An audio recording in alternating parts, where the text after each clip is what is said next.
Syederalun, Kepolisian Daerah Polda Aceh melalui Ditreskrimsus masih terus mengembangkan penyidikan kasus pemotongan dana pendidikan atau beasiswa tahun 2017 yang sebelumnya telah menetapkan 7 tersangka.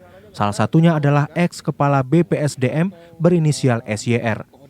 Ditreskrimsus Polda Aceh Kombes Pol Sony Sonjaya dalam wawancaranya dengan awak media di Mapolda Aceh Senin 7 Maret mengatakan saat ini Polda Aceh mulai menelusuri skema aliran dana beasiswa tersebut. Kombes Pol Sony Sonjaya didampingi Kabid Humas Polda Aceh Kombes Pol Winardi mengatakan bukan tidak mungkin kasus itu akan muncul tersangka lain selain 7 tersangka yang sudah ditetapkan.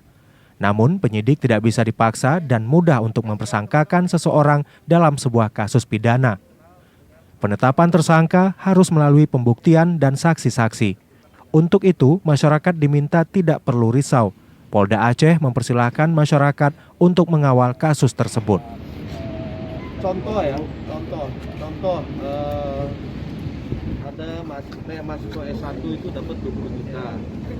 Ini dipotongnya nggak tanggung-tanggung 16 juta.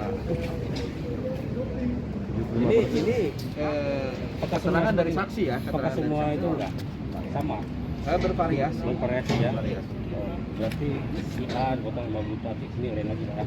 Ya, itu instruksi dari dewan atau koordinator mereka atau gimana tuh Pak?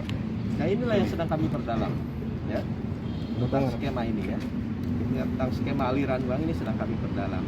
Kalau tersangka yang kemarin ditetapkan karena kewenangannya misalkan harus melakukan verifikasi data ya.